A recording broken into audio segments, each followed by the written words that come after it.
کربلا میں اترنے کے دوسرے دن عمر بن سعد رضی اللہ تعالیٰ بن ابی وقاص بھی اپنے 4000 سپاہیوں کے ساتھ لے کر آ پہنچے۔ عمر بن سعد رضی اللہ تعالیٰ بن ابی وقاص کو ابن زیاد نے رے اور سرحد ولیم کا حاکم مقرر کیا تھا۔ وہ اپنے علاقے میں جانے کی تیاری کر رہے تھے کہ امام حسین رضی اللہ عنہ کی روانگی کی اطلاع پہنچی اور ابن زیاد نے اسے ان کی مدافعات کا حکم دیا۔ عمر بن سعد نے معافی چاہی، مگر ابن زیاد نے کہا اگر اس کی خدمت میں تعمیل ہے تو رے اور سرحد دیلم کی ولایت سے دستبردار ہو جاؤ۔ عمر بن سعد نے حکومت کی لالچ سے ان کی حکم کی تعمیل کو منظور کر لیا، مگر وہ امام حسین رضی اللہ عنہ سے لڑنا نہیں چاہتا تھا، اس لیے آخر وقت تک مفاہمت کی کوشش کی۔ عمر بن سعد نے امام حسین رضی اللہ عنہ کے پاس قاصد بھیج کر پوچھا آپ کس غرض سے آئے ہیں؟ امام حسین رضی اللہ عنہ نے جواب دیا مجھے اہل کوفہ نے خط لکھے تھے کہ ہمارا کوئی امام نہیں ہے، آپ تشریف لائیے کہ ہم آپ کے ہاتھ پر بیعت کریں۔ میں نے ان کی تحریر پر بھروسہ کر کے چل پڑا، بعد میں 18,000 کوفیوں نے میرے ہاتھ پر بیعت کر کے توڑ دی اور میرے ساتھ غداری کی۔ جب مجھے یہ معلوم ہوا تو میں نے اپنے وطن کو واپس جانا چاہا، مگر حر بن یزید نے مجھے واپسی کے لیے اجازت نہ دی۔ اب تم میرے قریبی رشتہ دار ہو، مجھے چھوڑ دو کہ میں مدینہ میں واپس چلا جاؤں۔ عمر نے یہ جواب سن کر کہا الحمدللہ، خدا کی قسم میں تو خود چاہتا ہوں کہ حسین رضی اللہ عنہ کے خون سے میرے ہاتھ رنگین نہ ہوں۔ پھر اس نے ابن زیاد کو امام حسین رضی اللہ عنہ کے ارادے سے متعلق کیا۔ ابن زیاد نے جواب دیا حسین رضی اللہ عنہ سے یزید کی بیعت لے لو، اس کے بعد ہم کسی بات پر غور کریں گے، اگر بیعت نہ کریں تو ان کا پانی بند کر دو۔ 7 محرم کو عمر بن سعد نے فرات کا پانی امام حسین رضی اللہ عنہ اور ان کے ساتھیوں پر بند کر دیا اور دریا پر 500 سواروں کا پہرا بٹھا دیا۔ امام حسین رضی اللہ عنہ نے اپنے بہادر بھائی عباس بن علی رضی اللہ تعالی عنہ کو پانی لانے کا حکم دیا۔ یہ 30 سواروں اور 20 مشکیزہ برادروں کو اپنے ساتھ لے کر گئے اور زبردستی پانی لے آئے۔ عمر بن سعد امام حسین رضی اللہ عنہ سے لڑنا نہیں چاہتا تھا، اس کی دلی خواہش تھی کہ کوئی مصالحت کی صورت نکل آئے اور اس کی تلوار اہل بیت نبوی صلی اللہ علیہ وسلم کے خون سے رنگین نہ ہو۔ اس مقصد کے لیے وہ لڑائی کو ٹالتا رہا اور حضرت امام حسین رضی اللہ عنہ سے بار بار ملاقاتیں کی۔ ایک رات حضرت امام اور عمر بن سعد دونوں لشکروں کے درمیان جمع ہوئے اور رات گئے تک گفتگو کا سلسلہ جاری رہا۔ حضرت امام حسین رضی اللہ عنہ نے عمر بن سعد سے کہا ہم دونوں اپنے اپنے لشکروں کو یہیں چھوڑ دیں اور یزید کے پاس چل کر زبانی معاملات طے کر لیں۔ ابن سعد نے کہا ابن زیاد میرے گھر کو کھدوا پھینکے گا۔ امام حسین رضی اللہ عنہ نے فرمایا اچھا تو مجھے اپنے واپس جانے دو یا کسی طرف نکل جانے دو، پھر حالات جو کچھ فیصلہ کریں۔ لیکن ابن سعد نے اس تجویز کو قبول کرنے سے بھی معذوری کا اظہار کیا۔ حقیقت یہ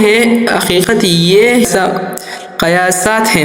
ابن سعد سے حضرت امام حسین رضی اللہ عنہ کی جو کچھ گفتگو ہوئی وہ رازدانہ ہوئی، کوئی تیسرا شخص اس میں شریک نہ تھا۔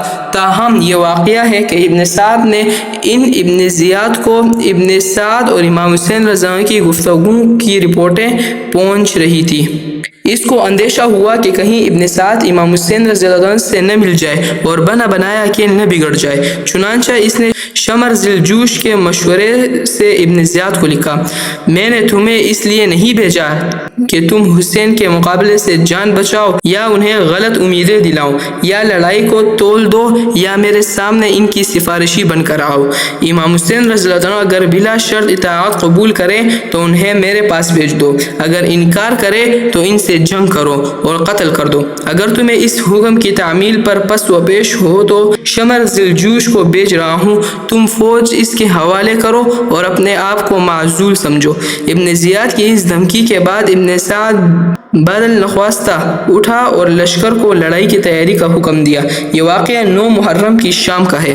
امام حسین رضی اللہ عنہ کو معلوم ہوا تو آپ نے 1 رات کی مہلت چاہی۔ ابن سعد نے مہلت دے دی۔ حضرت امام حسین رضی اللہ عنہ کو اب یقین ہو گیا تھا کہ راہ حق میں ان کو اپنے سر کی قربانی پیش کرنی پڑے گی۔ دشمن ان کے خون سے اپنی پیاس بجھائے بغیر نہ مانیں گے۔ آپ نے اپنے تمام رفیقوں اور عزیزوں کو جمع کر کے فرمایا، میں نے اپنے ساتھیوں سے زیادہ وفادار اور نیک ساتھی کہیں نہیں دیکھے، اور اپنے اہل خاندان سے زیادہ صالح اور رشتہ داری کا لحاظ رکھنے والے کسی کے عزیز نہیں پائے۔ خدا تم سب کو جزائے خیر دے۔ کل کا دن میرے اور دشمنوں کے درمیان آخری فیصلہ کا ہے۔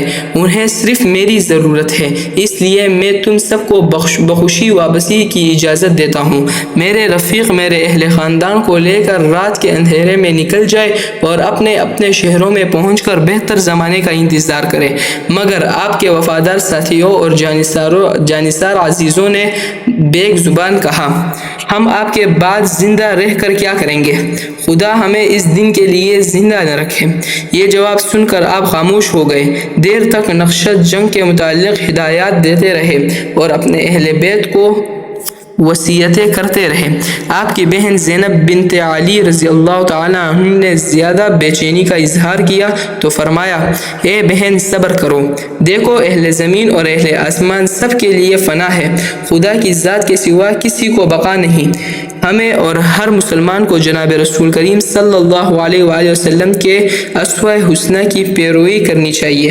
اے بہن، تمہیں خدا کی قسم ہے، اگر میں راہ حق میں سرخو ہوں تو میرے پاس ماتم میں گریبانِ چاک نہ کرنا، چہرے کو نہ نوچنا، وائے ویلانہ نہ کرنا۔ ان انتظامات سے فارغ ہو کر آپ نے اپنی پیشانی بارگاہ رب العزت میں جھکا دی اور تمام رات اپنے مولا سے راز و نیاز میں مصروف رہے۔ آپ کے ساتھی بھی رات بھر نماز، استغفار، تضرع اور دعا میں مشغول رہے۔ آخر گربیان صبح عاشورہ چاک ہوا۔ آفتاب خونی آنسوؤں کی لڑیاں بکھیرتا ہوا طلوع ہوا۔ حضرت امام حسین رضی اللہ عنہ نماز فجر سے فارغ ہو کر اپنے بہتر جانصاروں کو ساتھ لے کر میدان میں آ گئے۔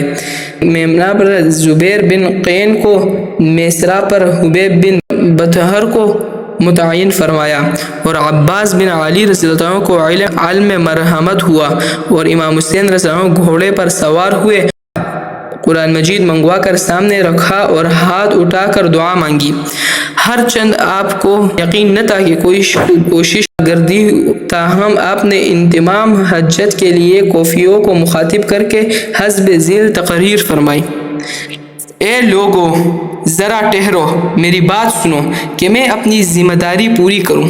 اگر تم نے میری بات کو سنا اور میرے ساتھ انصاف کیا تو تم سے زیادہ خوش نصیب کوئی نہیں، لیکن اگر تم اس کے لیے تیار نہ ہوئے تو تمہاری مرضی، معاملے کا ہر پہلو تم پر واضح ہو جائے گا اور تمہیں اختیار ہوگا، جو چاہو سو کرو، اور میرے ساتھ کوئی کسر نہ اٹھا رکھو، میرا مددگار میرا اللہ ہے۔ حضرت امام حسین رضی اللہ عنہ نے اتنا ہی کہنے پائے تھے کہ زنانہ خیمے سے رونے کی آوازیں بلند ہوئی۔ آپ فرمانے لگے، عبداللہ بن عباس رضی اللہ عنہ نے سچ کہا تھا، ہمیں عورتوں کو نہیں لانا چاہیے تھا۔ پھر آپ نے عباس رضی اللہ عنہ بن علی کو عورتوں کو خاموش کرنے کے لیے بھیجا۔ جب وہ خاموش ہو گئی تو آپ پھر سلسلہ تقریر جاری رکھتے ہوئے فرمانے لگے، اے لوگو ذرا سوچو کہ میں کون ہوں، پھر غور کرو کہ تمہارے لیے مجھے قتل کرنا اور میری بے حرمتی کرنا جائز ہے۔ کیا میں تمہارے نبی کا نواسہ نہیں؟ کیا میں ان کے ابن عمل علی المرتضیٰ کا فرزند نہیں؟ کیا سید الشہداء حمزہ میرے والد کے چچا نہ تھے؟ کیا جعفر شہیر طیار میرے چچا نہ تھے؟ کیا ہم دونوں بھائیوں کے متعلق رسول کریم صلی اللہ علیہ وسلم کی یہ مشہور حدیث تم نے نہیں سنی، اے حسن و حسین تم جنت کے سردار ہو اور اہل سنت کی آنکھوں کی ٹھنڈک؟ اگر میرے بیان پر اعتبار نہ ہو، حالانکہ میں نے کبھی جھوٹ نہیں بولا، تو رسول کریم صلی اللہ علیہ وسلم کی بہت سی صحابی ابھی زندہ ہیں، ان سے پوچھ لو، کیا اس کے بعد بھی تم میرا خون بہانے سے باز نہ آؤ گے؟ کیا تمہیں اس قبول نبی صلی اللہ علیہ وسلم کی صداقت میں شک ہے، یا اس بات میں شک ہے کہ میں حسین فاطمہ زہرا کا بیٹا نہیں ہوں؟ اگر تمہیں کوئی دوسری بات میں شک ہے تو میں خدا کی قسم کھا کر کہتا ہوں کہ تمہیں مشرق و مغرب میں میرے سوا کوئی نبی کا نواسا اور فاطمہ کا لال نہ ملے گا۔ تم مجھے کیوں قتل کرتے ہو؟ کیا میں نے تمہارے کسی آدمی کا خون بہایا ہے؟ کیا تم نے سے کسی کا مال غصب کیا ہے؟ کیا تمہارے کسی آدمی کو زخمی کر دیا ہے؟ اس کے بعد آپ نے کچھ سرداران کوفہ کو نام بنام پکار کر کہا، کیا تم لوگوں نے مجھے خطوط بیچ کر نہیں بلایا؟ ان لوگوں نے جواب دیا، نہیں، ہم نے آپ کو نہیں بلایا۔ آپ نے فرمایا، تم نے ضرور بلایا، لیکن اگر اب تمہیں میری آمد ناپسند ہے تو مجھے اپنی پناہ کی جگہ واپس جانے دو۔ ایک شخص نے کہا، آپ میرے چچیرے بھائی ابن زیاد کا فیصلہ کیوں نہیں قبول کر لیتے؟ یہ آپ کے لیے بہتر ہوگا۔ آپ نے جواب دیا، خدا کی قسم، میں ذلیلوں کی طرح اپنے ہاتھ دشمنوں کے ہاتھ میں نہیں دے سکتا اور غلاموں کی طرح ان کی بندگی کا اقرار نہیں کر سکتا۔ میں ہر متکبر سے جس کا روز حساب پر ایمان نہیں ہے اللہ کی پناہ مانگتا ہوں۔ امام حسین رضی اللہ عنہ کی یہ تقریر کوفیوں پر کوئی اثر نہ رکھ سکی، البتہ حر بن یزید تمیمی آہستہ آہستہ گھوڑا بڑھاتا ہوا جب قریب پہنچا تو ایک ایڑ مار کر لشکر اہل بیت میں شامل ہو گیا۔ اس نے امام حسین رضی اللہ عنہ سے کہا، اے فرزند رسول صلی اللہ علیہ وآلہ وسلم، میں ہی وہ شخص ہوں جس نے سب سے پہلے آپ کو روکا تھا، مگر مجھے خبر نہ تھی کہ میری قوم بدبختی کے اس حد تک جا سکے گی اور جنگ کے سوا کسی مناسب تجویز کو قبول نہ کرے گی۔ اب میں آپ کے قدموں میں حاضر ہوں اور جب تک جسم کا جان سے تعلق ہے آپ کا حق رفاقت ادا کروں گا۔ اللہ کے واسطے بتا دیجئے، کیا میرا یہ فعل میرے پچھلے گناہوں کا کفارہ ہو سکے گا؟ حضرت امام حسین رضی اللہ عنہ نے خوش ہو کر فرمایا، ضرور اے حر، دنیا بھی تیرا نام حر آزاد ہے، انشاءاللہ آخرت میں بھی تو عذاب دوزخ سے آزاد ہی رہے گا۔ اب حر نے اپنی قوم کو مخاطب کر کے کہا، اے قوم، کیا یہ ممکن نہیں کہ امام حسین رضی اللہ عنہ کی پیش کردہ تجویزیں میں سے کوئی تجویز قبول کر لو اور ان کے مقابلے میں تلواریں اٹھانے کی لعنت سے بچ جاؤ؟ عمر بن سعد نے کہا، میں تو مصالحت کو پسند کرتا ہوں، مگر یہ بات میرے اختیار میں نہیں۔ اس کے بعد کوفیوں کی طرف سے ایک تیر پھینکا گیا اور جنگ شروع ہو گئی۔ پہلے مبارزت شروع ہوئی، دونوں طرف سے ایک ایک شخص نکلتا اور اپنے حریف سے لڑتا، مگر اس طرح کوفیوں کو بہت نقصان ہوا۔ عبداللہ بن عمیر کلبی، بریر بن خفیر، حرب بن یزید تمیمی اور نافع بن بلال نے اپنے حریفوں کو گاجر مولی کی طرح کاٹنا شروع کر دیا۔ یہ دیکھ کر دشمنوں کی فوج میں سے عمر بن حجاز نے چیخ کر کہا، اے شہسوارو، تمہیں معلوم ہے کہ کس سے لڑ رہے ہو؟ یہ وہ لوگ ہیں جو اپنی جانیں ہتھیلیوں پر لے کر نکلے ہیں، ان سے مبارزہ کسی طور پر ممکن نہیں، مجموعی طور پر حملہ کرو، یہ ہیں ہی کتنے، خدا کی قسم اگر تم ان کے اوپر پتھر بھی برساؤ تو نہ بچیں گے۔ اب عام لڑائی شروع ہو گئی، مٹھی پر جانثار ان اہل بیت نے ٹھڈی دل کوفیوں کا منہ پھیر دیا۔ بہادران فوج حسینی جدھر نکلتی جاتی دشمنوں کی صفوں کو درہم برہم کر دیتی، مگر دونوں گروہوں کی تعداد میں کوئی نسبت نہ تھی۔ دوپہر کے ڈھلنے تک آپ کے تمام ساتھی بروان ورشم بیت نبوت پر قربان ہو گئے۔ اب جوانان اہل بیت کی باری آئی۔ علی اکبر بن حسین رضی اللہ تعالی عنہ، عبداللہ بن مسلم بن عقیل، عدی بن عبداللہ بن جعفر، عبد الرحمن بن عقیل، محمد بن عقیل، قاسم بن حسین بن ابن علی، ابو بکر بن حسین ابن علی اپنی اپنی شمشیر کے جوہر دکھا کر نوجوانان جنت کے سردار پر جائسار ہو گئے۔ آخر میں حضرت امام کے ساتھ ان کے 4 بھائیوں عباس، عبداللہ، جعفر اور عثمان کے سوا کوئی نہ رہا۔ جب تک سینے میں دم رہا یہ ہر وار کو اپنے سینے پر لیتے رہے، آخر ایک ایک کر کے راہی جنت ہوئے۔ اب حضرت امام حسین رضی اللہ عنہ تنہا تھے، زخموں سے چور چور تھے، پیاس سے بے تاب تھے، مگر آپ کی بہادری، جوش اور ہمت میں کوئی کمی نہ تھی۔ جس طرف بھی آپ کی تلوار چمکتی دشمنوں کے بادل چھٹے جاتے تھے۔ آپ نڈھال ہو کر زمین پر بیٹھ گئے اور بڑی دیر تک خاموش بیٹھے رہے، مگر دشمنوں کو اس زخمی شیر پر حملہ کرنے کی جرت نہ ہوئی تھی۔ آپ کے خون سے اپنی قسمت پر شقاوت کی آخری مہر لگانے سے ہر شخص گریز کرتا تھا۔ آخر شمر نے چیخ کر کہا، کیا انتظار ہے، قتل کیوں نہیں کرتے؟ حضرت امام نے اپنے خشک ہونٹوں کو پانی کا پیالہ لگایا تھا کہ حسین بن نمیر نے تاک کر ایک تیر مارا جو آپ کے حلقوم میں پیوست ہو گیا۔ آپ گرتے پھرتے فرات کی طرف چلتے، لیکن دشمن چاروں طرف سے آپ پر ٹوٹ پڑے۔ زرعہ بن شریک تمیمی نے آپ پر تلوار کے وار کیے۔ سنان بن انس نخعی نے نیزہ مار کر آپ کو زمین پر گرا دیا اور تلوار سے سر اقدس کو جدا کر دیا۔ آپ کے جسم مبارک پر 33 زخم نیزے کے اور 30 زخم تلوار کے تھے اور تیر کے زخم ان کے علاوہ تھے۔ آپ کی شہادت کے بعد ظالموں نے اہل بیت کے خیموں کی طرف رخ کیا، جو کچھ ساز و سامان تھا سب لوٹ لیا، یہاں تک کہ عورتوں کی چادریں تک کھینچ لی۔ صاحبزادے زین العابدین بن علی بیماری کی حالت میں خیمے میں لیٹے ہوئے تھے۔